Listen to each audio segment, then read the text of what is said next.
че ако не участваш в състезанието, нямаш шанс да спечелиш. Колкото да тренираш, може да си най-добрия. Обаче, ако не се включиш в състезанието, няма как да спечелиш. Тоест, ако искаш да видиш изцелен човек, тренираме, може да се молиш, нали, какво обаче трябва да направиш? Трябва да ти се молиш за него. Виж болен човек, да ти се молиш за него. Значи няма шанс как да видиш изцелен човек, нали, освен ако не присъстваш на място, на което някой друг е дръзнал да се моли за изцеление за човек, нали? Но ако не си там, няма как да видиш. Ако не отидеш да се молиш, няма как да видиш. Ще видиш изцелен човек, но ти ще се молиш за изцелен човек. Може да няма първия път, може да от хилядния път, както се е случило при това. Той сега вижда всеки път, когато се моли, всеки път човек е изцелен. Ама 1000 пъти не се е получило. Между другото, много от спортистите, които са спечелили, дали са спечелили още от първия път? Как мислите, като се явили на състезание? Не. Много пъти са запробвали. Разликата между успелия човек и неуспелия човек, знаете ли каква е? Още една проба.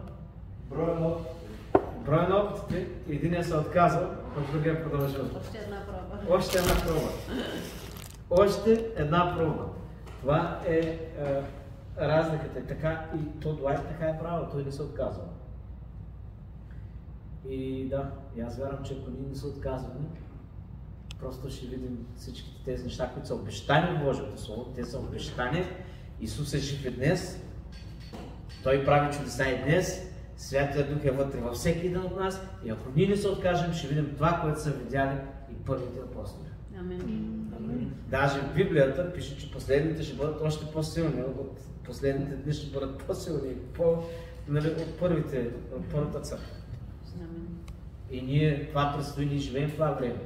В това време живеем, в последното време живеем сега и точно в това време. И можем да го видим. Ако решим да не се отказваме, да вземем това решение, тръгнем да го правим. Много хубаво беше да се споделим вчера свидетелството, беше много силно. Всеки един да видим, да запознахме се до някакъв степен. Това ни показа, насърчихме се какво Господ направи във всеки в живота. Беше прекрасно. Хубаво е, въпреки всичко, да ги научим да ги казваме за 2 минути. Да се целим в 2, те няма да станат 2, ама да се целим в 2. В смисъл, и съм много, когато се наложиш да кажеш свидетелство за 2 минути, се научаваш да махнеш всичкия флаг, всичкото нещо, което е излишно да го казваш, се научаваш да го махаш. И това много помага. И затова знам, че е хубаво да направим това упражнение, да се напишем свидетелството. Съвсем сериозно. Да. Нали, за който иска. Не е задължително да се го пише, аз пак това не е нещо, което тук не сме на състезание, обаче в същото време това ще е полезно за всеки един от нас. Това беше полезно за мен изключително. Пак казвам, когато е написано, когато си го знаеш, просто в един момент си достатъчно чувствителен да чуеш Святия Дух и да видиш какво той още иска да направи, докато свидетелстваш. Да не бъдеш да се чудиш как да вземеш думи, той да трябва да те управлява постоянно само думите, да не мога да мислиш за нещо друго. Така че, да. Сега мислех, че сме приключили, но Светлото ми каза хубаво да направиш това упражнение, да се направи. Аз мисля, че това е много уникална възможност за всеки един от нас да се пробва и да вземе да направи нещо, което никога не е правил до сега. Има ли някой, който до сега си е писал свидетелството и се е опитвал... И се е опитвал за 2 минути да го каже? Няма никой. Значи шанса да се отидеш вкъщи и да го направиш е почти 0. Ако, нали, това е истината.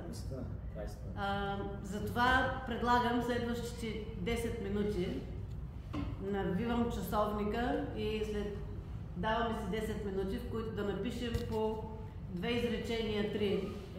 Две изречения за това какъв бях преди, 2 изречения за чудото, което Господ направи в живота ми и 2 изречения какъв съм сега.